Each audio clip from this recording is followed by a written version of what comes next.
going to discuss an important document recently developed by the OAS CCAT Demand Reduction Expert Group in collaboration with the Pan American Health Organization. This document brings important recommendations for the treatment of substance use disorders during the COVID-19 pandemic. I would like to welcome our speakers, starting with Ambassador Adam Nam, Executive Secretary of CCAT, Ms. Jimena Kalowski, our Demand Reduction Unit Chief, CCAT, and Ms. Esther Best, Director of the National Drug Council, Trinidad and Tobago. They will deliver the opening remarks today and introduce this webinar. Following our agenda, we will then welcome Dr. Jose Luis Vasquez, our treatment specialist here at the Demand Reduction team of CCAT, who will present and discuss this document with the recommendations by the expert groups. Finally, we will welcome our Executive Secretary for Multidimensional Security, Ms. Farah Rutia, who will deliver the closing remarks, followed by a Q&A session. Thank you for joining us here today, and I truly hope that you enjoy this webinar. I would like to invite now Ambassador Nam, our Executive Secretary of CCAT, to the floor. Ambassador Nam? Thank you, Isabella, and good morning, everybody. It's a pleasure to be with you from Washington on a Friday. These are strange weeks, obviously, during the pandemic, but still nice to have a Friday, and I hope everybody out there, as Isabella said, is well, that your families, your colleagues are all well. These are unprecedented times in our lifetimes, and I hope everybody is doing as well as they can be. To respond to these unprecedented times, we have published the document, COVID-19 and the Treatment of Drug Use Disorders. And since the beginning of the COVID-19 pandemic, we've been working with OAS member states to face the new challenges brought on by the pandemic. Pandemic has unfortunately affected the implementation of treatment programs for people with problems of drug use. Because of the measures to control the pandemic, of course, many treatment programs have paused their operations, and others are unsure how to adapt to the new situation to continue to provide care without spreading COVID-19. Now, physical distancing and other actions taken to protect public health may affect continuity and access to treatment programs, that's for sure. People who use psychoactive substances and their families, though, continue to face challenges, and they have to adapt to the new reality posed by COVID-19, by the coronavirus. Healthcare providers, mainly frontline staff, also are facing unprecedented challenges due to the pandemic. I want to thank CCAD's Demand Reduction Experts Group, chaired by Colombia and vice-chaired by Paraguay, who, in coordination with the Pan American Health Organization, produced the recommendations that we are presenting today. The recommendations consider the value of community, the importance of feeling protected, the need for emotional support, and the need for a sense of hope and a need for a sense of peace. The document presented today is a contribution to the continuity of care for people in treatment, with full respect for their human rights and with high quality standards. And with those introductory remarks, I'd like to present Jimena Kalowski, who is the Chief of CCAD's Demand Reduction Unit, for her words. Thank you again for all of you for sharing this time with us. Jimena. Thank you very much, Ambassador Nam. Good morning, everyone, and thank you very much for joining this webinar. I hope that all of you are well in this pandemic time. From the early days of the pandemic, the Demand Reduction Unit, with the chair and vice chair of the expert group, Colombia and Paraguay, began working on these recommendations that present today. We also have the valuable input of PAHO. We hope that this recommendation will be useful to you. Now, I leave with Esther Best, who will present to you and give us her openings remarks. Thank you. Esther? Good morning, everyone. And thank you so much, Jimena. Can everyone see and hear me? I hope so. Yeah? Good, Yeah. excellent.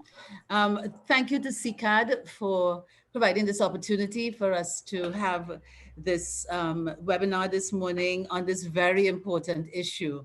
I mean, we acknowledge that this situation with the coronavirus and COVID-19 is international. But for us in the Caribbean, of course, it represents a different kind of challenge because we are smaller societies with less resources to treat with these issues. So I really want to thank the Demand Reduction Expert Group and all of the other agencies who have contributed to putting this webinar together and to putting together the document that Jose Luis will take us through. You know, the Caribbean is a unique area. And one of the things that I was just on another webinar with some persons from Alcoholics Anonymous, and they were saying, well, you know, we are just that kind of culture. We just drink, we do what we do, and then we try to recover. And very early in our response to COVID-19, our bars were closed. But on the flip side of that, ironically, our liquor marts remained open. So that was a little bit of a disconnect there. However, we've all been subjected to stay-at-home orders. Some of the countries have had states of emergencies declared. And so there have been various experiences across the different islands. Some islands are still recording numbers of active cases, while others are not recording any new infections. In this area of specific to treatment and rehabilitation, for us here in Trinidad and Tobago, treatment was defined very early by our government as an essential service. So any agencies that were providing care in any environment were considered an essential service. So our treatment services continued. However, there were no new additions in those run by NGOs. However, in two of the government agencies, they took persons in only after they had been cleared for not having the coronavirus. There has been a strong focus on mental health in the handling of this issue, with this whole coronavirus issue, because of the recognition that having persons at home for extended periods of time will lend itself to some levels of challenges and also to possibly higher levels of substance use in the home. So this discussion and the recommendations that have been put forward in this document are very, very timely because it will take us now to continue managing where we are in this period of stay at home and lockdown, but it also has the opportunity to help us to plan forward as we return to some semblance of normalcy in our different countries. So again, let me thank CCAD for this initiative, thank the group of experts, PAHO, and all who have contributed to the content of the document. I hope that the participants will find it useful. We'll have many questions and seek clarification as we go through that would be relevant to their specific situations. So thank you again, and I really look forward to the discussion and the information that will be presented today. Thank you and God bless you.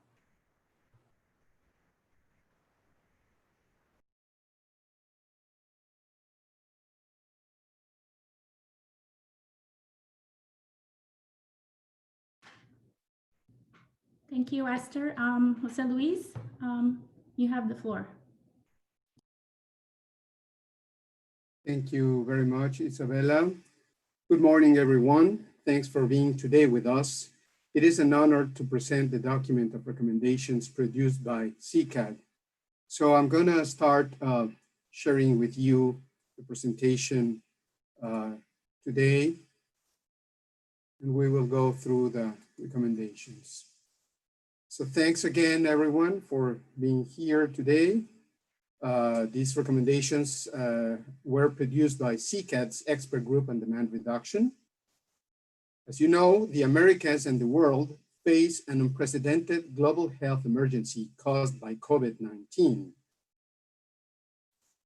Countries have implemented measures that include confining the population, for example, at home or in shelters for long and indefinite periods. The virus that causes COVID-19 attacks the lungs, so it can be especially dangerous to individuals who smoke or vape tobacco or marijuana. COVID-19 may pose a higher risk to people in vulnerable and socially disadvantaged conditions, like homeless populations, who have higher all-cause mortality. COVID-19 infection can increase this mortality disparity. On April 10, the Inter-American Commission on Human Rights adopted the resolution, Pandemic and Human Rights in the Americas, which states that the measures taken by countries to control COVID-19 pandemic must be entirely respectful of human rights. COVID-19 may seriously affect the full exercise of people's human rights because it imposes severe risks to life, health, and personal safety. The pandemic will impact societies, unfortunately, with emphasis on particularly vulnerable individuals and groups. To ensure protection and care for individuals currently in treatment for substance use disorders, as well as service providers working in treatment centers, the CCAD Experts Group on Demand Reduction, chaired by Colombia and vice-chaired by Paraguay, developed the document of recommendations presented today.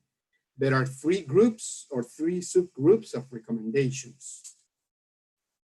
The recommendations for health services for people in treatment for problematic substance use is the largest group. On the screen, you can see a summarized version of the recommendations about resources for allocating more mental health resources to outpatient, community, and primary care services. Levels of care for reserving inpatient services for cases that require special attention due to life-threatening mental disorders, like people severely depressed and with suicide risk. Provide people with information and means to protect themselves. Here is important to consult the WHO document, Mental Health and Psychosocial Considerations during the COVID-19 outbreak. Provide essential hygiene resources to people in contact with health service providers.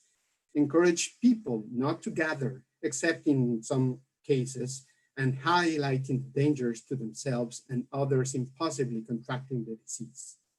Anyone with respiratory symptoms or fever should stay home and contact health services quickly. Also, to continue with psychosocial therapies, it's important that if needed, you should consider contacting services consider providing contact remotely by telephone, internet, and other means with the necessary care and support. It's also important to ensure access to emergency care without discrimination, particularly because during this time, people with drug use disorders may be motivated to initiate or continue treatment to stop substance use. So it's crucial to be ready to provide support as soon as possible. It's important to restrict outpatient care and make the admission criteria stricter because of the risk of contagion and shorten the length of stay. Follow guidelines issued by national health systems for admitting new patients and for managing infected or exposed residents and visitors. Promote the continuity of treatment from home for this period until, using mainly remote services. And also don't forget services like telephone, SMS messages, and alternative means to internet. It's important also to maintain a medical team for patient referrals. Increase care for those in treatment and include families in daily contact. Maintain communications between members of therapy groups while always respecting the privacy of those participating. maintain interventions aimed at preventing stigma and discrimination, and please keep a record of telehealth interventions and the evolution of those who receive them. Also, it's important to foster work with families or support structures to develop a daily routine and identify resources of conflict and situations of violence within home. Strengthen strategies for relapse prevention. It's very important because this time also people would think or would feel a greater urgency of substance using. And you should also strengthen self-monitoring, planning, motivation, contingency management, and emotional management. If the user does not have a support network, institutions should provide or should be able to meet the needs of users and provide support.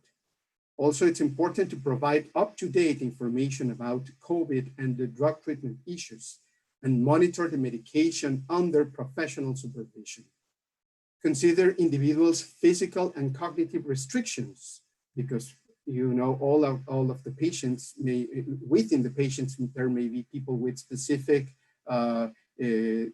restrictions, physical and mental restrictions, particularly people with special considerations.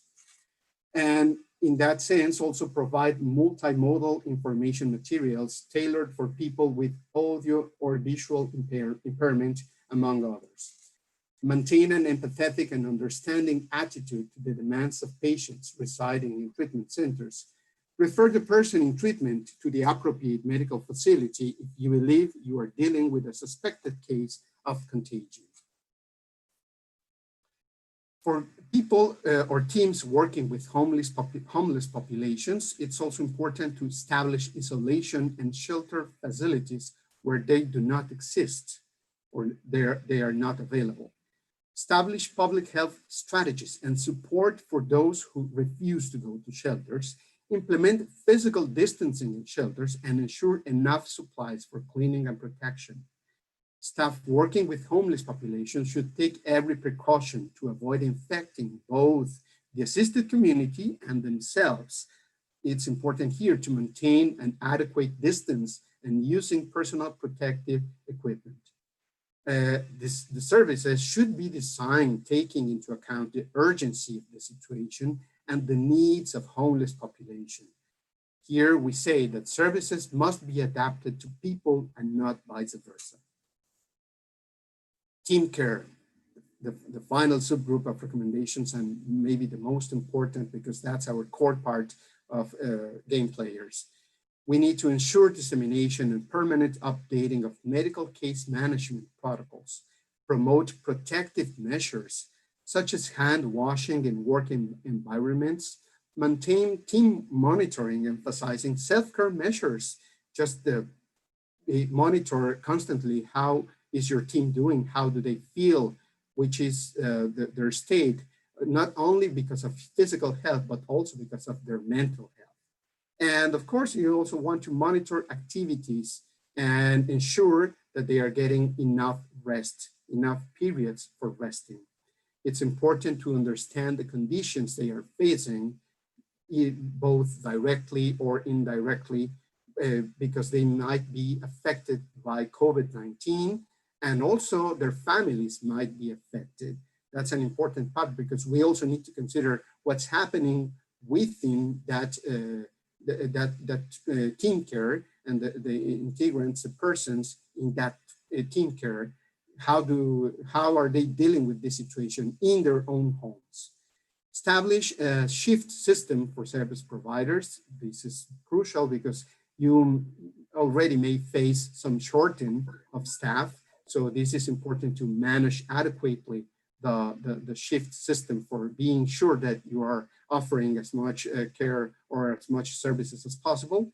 Reinforce personal protection recommendations to reduce the risk of contagion, provide mental health care options for workers, and warranty adequate conditions for professional teams by offering them space to rest and eat properly as a measure of self-care. Of course, we also need to offer and promote telemental health for them too, because the people in our teams of care would be also facing, or will be also facing, complicated situations because of what they are dealing with on a daily basis, constantly on their treatment centers. And maybe also many treatment centers may be converted or may be used now, or may be needed for them to offer interventions to address specifically the COVID, which of course was not always or before something they usually do or did in the past. So that's the basic structure of the recommendations that we have developed here in the CICAD experts group for demand reduction. We thank you a lot for your attention. The document is already available online. You when we finish this webinar, you will find the link where you can download directly the document from our website in English, of course. Thanks again for your attention. And now we will be having a small time for some questions that you might have. Isabella, back to you. Thank you.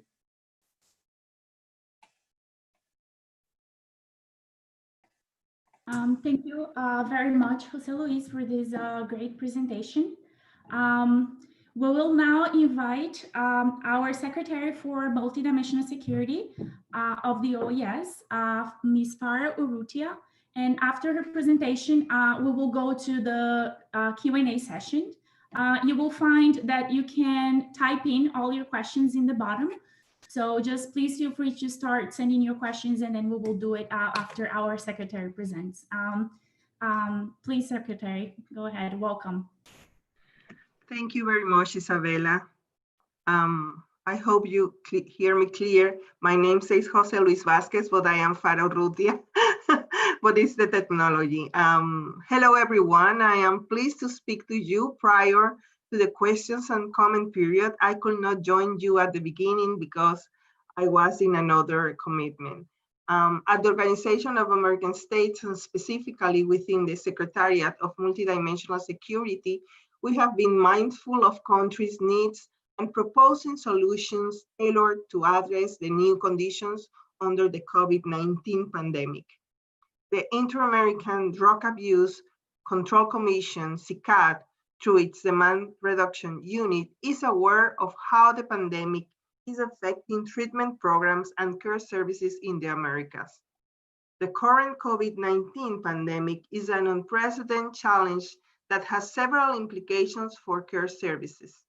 Measures to protect public health from COVID-19, such as quarantine and social distancing, will have a profound effect on pre-existing mental health conditions and disorders related to psychoactive substances use. From a holistic health perspective, it is necessary to recognize the relationship between mental health and the use of psychoactive substances. Positive mental health is fundamental for human development, allowing people to build relationships, construct meaningful life projects, and get through daily life activities, among many other issues. We hope that these recommendations will stimulate discussions and analysis of this new reality and effective ways of assisting countries to address the myriad of challenges in the area of treatment.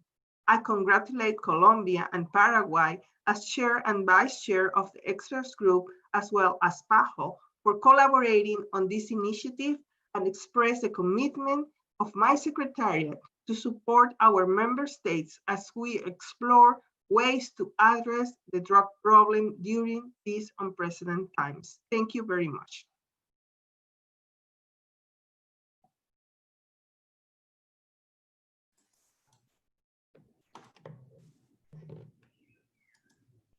Thank you. Thank you very much, Secretary Urrutia, for joining us here and for delivering those remarks.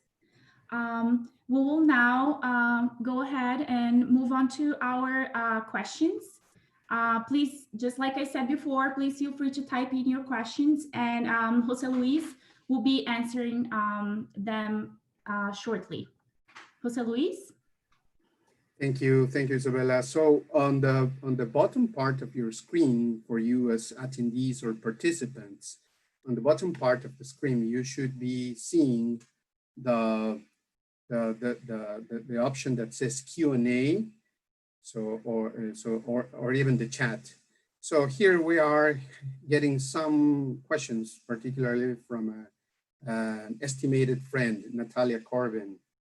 Which online service is considered or has been identified as secure or close to such?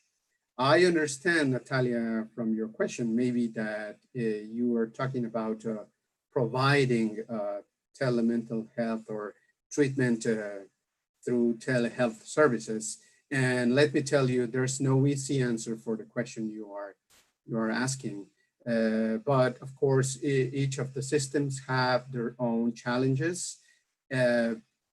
Maybe here's where we need to definitely go back to old school methods, where also you could think about telephone services, because having a telephonic conversation during these days may be something important that we would think about. So yep, there are many challenges for different systems. Of course, Zoom is one of them only one of them that you can use. There are many others from different providers. We're not here promoting any one in particular, but of course you need to be very careful of the privacy situations and the security situations, and discuss these directly with your institutional or with your institutions in your country, with the Ministry of Health, with drug commissions, with the representatives, official representatives in your country, to address in a better way the situation. Okay, so now in the Q&A, we have a question. Something about policy of testing for COVID. Well, here definitely we need to go back to countries, because countries are the ones who are going to decide which are the local policies that they are going to implement on terms regarding the testing for these or any other diseases, right? As we recommend here on we just said during the presentation, we recommend to follow very close the guidelines issued by your governments on these and any other situations. On the chat, we also have, I think it's also my friend, Dr. Persaud. Excellent contributions. I would be grateful for any recommendations or special considerations when providing counselor services via telephone for substance abuse issues. In Trinidad and Tobago, we are using our COVID-19 hotlines to also address psychosocial issues. Well, we also have something in the future that we will be sharing with you about some other issues of, telephonic services for addressing these needs. Fortunately, nowadays, many of your countries already have experience, a lot of years of experience with quit lines for helping people to stop using tobacco, right? So that's something basic, a basic infrastructure that you can take advantage of. And of course, you can start training your service providers in this different era, but of course you need to consider some other issues and elements for providing care by telephone or by telehealth services. And definitely we can work and discuss this later, Dr. Persaud and many others. We can definitely continue this conversation through the email and get into more details. So, Carlene Brathwaite, sorry if I pronounce wrong that name. Maybe Esther knows this person because it's from Trinidad and Tobago. How have you addressed the issue of digital poverty in serving vulnerable populations, including persons living with substance use disorders? Of course, digital technologies or internet means are limited in many of our countries, as you know. So this is a big challenge, of course. As I said, there are some alternatives that we should be using. We can always use telephone. We can always use SMS messages. We can use some other means trying to contact or to establish contact or continue contact with the population. But we don't have an easy answer to that. But we will be happy to collaborate with governments and drug commissions to develop any other alternatives and tools that may help people to face these challenges during these times. From Mexico, my friend, Nadia Robles. In Mexico, we have great challenges because the treatment centers are overcrowded. On the other hand, outpatient centers continue to work and offer services not only for the care of addiction, but also for mental health problems. Of course, yeah, there are many, many challenges in this way regarding this. And of course, also, if anyone else besides me from the panelists, I don't know if maybe Esther, Jimena would like to address any of these questions, I'll be, if any one of you wants to add anything to whatever I have commented, please feel free to do that. Okay, Elisa Rubini congratulates us. They are really great. I would love to see a follow-up with CICAD guidelines on the telehealth as we move forward as concrete tool to help and direct the countries in the implementation of treatment services in the COVID era. Okay, yeah, we will be working together, Elisa. We have a lot of work to do together, definitely. But I'm sure that we will be facing this. Okay, here we have Marta Vasquez. Congratulations for your presentation. I think the recommendations are excellent, but I understand our countries need financial resources. How our countries can get these resources? Yes, of course, this is an issue that all of us are, scrambling and trying to work, we work continuously to get more resources and funding. And of course, this is a big challenge for all of us worldwide, and the economic crisis that will follow this era, of course, is something that we need also to consider in providing services for people. Elizabeth Japal says hello. Thank you, Elizabeth, for being here. Tricia de Jong. Great and straightforward recommendations. Thank you. Tiffany Barry, our good friend, very good friend, TV, for being here. Good morning. Do you have any specific recommendations on screening on new clients for admissions during this time? Yes, as you may remember, we said that we should be using or we should be performing the screening services in a more restricted way. Of course, observing the physical distance measures, we can always screen at a distance. Even in the real life, some days ago, I just visited some care service facilities, and they have a very well organized or streamlined process of, at the distance, you talk to a person, and even if you call them before, you can start coordinating your visit. And of course, this is something, some previous steps that you need to take into account or to consider for having this. And if you review the full document, because what I presented was only, as I said, the summarized version. If you review a full document, you will get a more whole or complete view of what we recommend to do this. And of course, definitely strict or restrict your admission criteria, because you need people to be more, you don't want to be accepting lots of people in a very small space in that way. Okay, Nadia Robles, again, in these moments, the gaps for the attention of problems by substance use become more evident. Yes, thank you. Here also we have Little Jones Espeleta.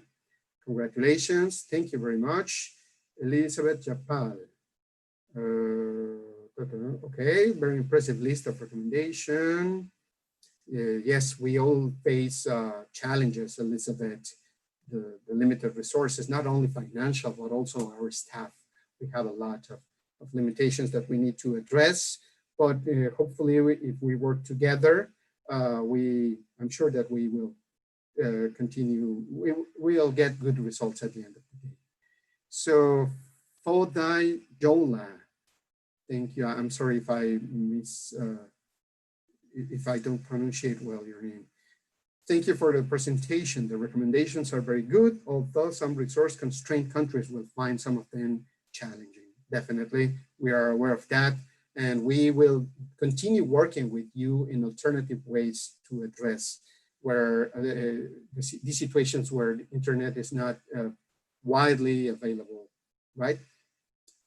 Robin Cuff. Hi, Robin. Not a question, just a comment. Technology solutions are great, but of course need to be viewed through privacy and health equity lenses, definitely. This is something that we'll need to continue to struggle with. For instance, during COVID-19, one of our large telecommunication companies provided smartphones with 3-month plans for clients of our drug treatment court who did not have any access to technology. It has made a huge difference. Robin is in Canada, so she's describing the situation in that country. And of course, we know that different countries face different challenges, and the realities of the Americas and worldwide countries have different realities. Gonzalo Sosa in Spanish. Good morning, Jose Luis. This is Gonzalo from Colombia. Amid this emergency, community organizations have been a big ally working with homeless populations, habitantes en situación de calle, and particularly addressing the substance use issues that they face. Have you thought about resources, technical and financial resources to support them? Yes, we are always developing trainings, and these webinars, for example, these sessions of webinars will be fully available for you. We will be specializing in some other topics like addressing this homeless population. I'm sure Jimena will come up with many good news about this because she has a lot of experience addressing this population, and we will put some materials together and we will make them available for countries to be aware of working with these populations. But my initial suggestion, Gonzalo, review the full document of recommendations, which is also available in Spanish, as you know. Ya sabes que el documento está en español, Gonzalo, también. Ahí vienen recomendaciones para ti. Pablo Figueroa, when do you think? Okay, Pablo, this is a different topic. I am not sure if I can answer your question here, but thanks for being here, and thanks for your words about my presentation. Robin Cuff, the telecommunications company, is getting a lot of good press because of this. Yes, you mentioned previously in your previous comment the telecommunications. That's good, Robin. Thank you. Rachel Mendy, great presentations and recommendations. Thought resource-constrained countries may find it hard. Marie Ernica Excesus Jourdain, congratulations for your presentation. We have many challenges in Haiti with a very young population who use alcohol, and that because of COVID, we fear seeing it consumption increase. So we will be definitely launching or hosting, better said, a webinar on alcohol soon. We already have programmed a webinar in about alcohol in Spanish with our colleagues from the Pan American Health Organization and some other entities from Spain. But also we will be in the future programming some webinars in English about alcohol. And I think, Oscar Alejandro, Alejandro Marin, Ministry of Health, Colombia. What has been thought from SICA to address the use of psychoactive substances after the pandemic? Yes, we are already working on that, Alejandro. It's good that you are writing from Colombia, which of course is the chair of our group, experts group. So definitely, if you get in touch with the Ministry of Justice, which is the Commission, and our counterpart that we are working with within the experts group, we can discuss how to, through the group experts group, produce something on this regard. And your comment continues saying, and the challenges that this will imply in terms of the consequences that this will have on people and communities. Post-COVID-19, what changes do you possibly foresee for the delivery of services moving forward? Okay, definitely.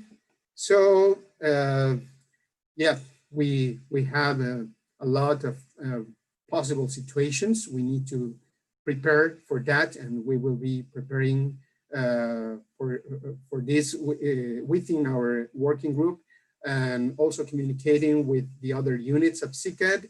And we will let you know soon. We will keep you posted on what we are planning to have as some other resources that will be available for this situation, because of course it's going to be complicated to go back to the new normality after this. Thank you, Tiffany. And that's it for today. I think we don't have anything. Oh, no, we have two more, but I'm not sure if we have any more time. Okay, we have one more here that says, Earl Longsworth, morning rate recommendations, the only setback would be the limited resources in our country. I believe it's a matter of being more creative and still maintain a level of empathy in our service towards our clients. Carlene Brathwaite, how have you addressed the issue of digital poverty in survey? Yep, we already mentioned this. And good morning, Jose Luis. Are there any recommendations from Joelle for the actual intake of clients into residential facilities? Well, yes, first of all, as we said, you should need to restrict your admission criteria, at least during this phase, during the first acute phase, because considering the possible harm or the harms to health because of COVID or the substance use disorders in comparison, you would need to first be sure that that person is safe at home, preferably not getting getting exposed to risk of contagion. And if you can start working with that person remotely, and then later evaluate the possibility of admission for further treatment, that's something that you could think about. Okay, so thank you very much for all and everyone being here. This has been a great opportunity for me. Of course, thank you very much for every one of the previous panelists.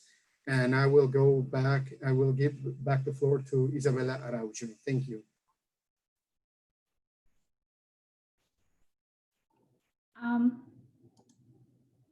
Thank you very much, Jose Luis, for this great presentation and also for addressing all of those very interesting questions. Thank you, each and every one of you who joined us here today and who presented your concerns and your questions and suggestions. We believe that this is a very important document, and we truly hope that this is very useful. Please make sure that you check out the full document, and if you have any questions, you can please feel free to reach out to us. we are planning a series of webinars in English, and we're hoping to specifically tailor to the needs of the Caribbean. So please stay tuned for the new topics that we're going to be addressing. Thank you for making the recommendations. We will be focusing on the main issues that the pandemic is creating for substance use in our countries. So also, if you have any questions and suggestions for the webinars, please feel free to let us know and we will take into consideration. We are also, for the next months and weeks, actually, we're thinking about doing dialogues with civil society as well. So this is also in our planning. And thank you again for your suggestions, for joining us here. This webinar will be available, the recordings, in case you want to share this with someone or maybe see it later. Thanks again. We appreciate you being here with us, and we see you again in the near future. Stay well and healthy. Thank you.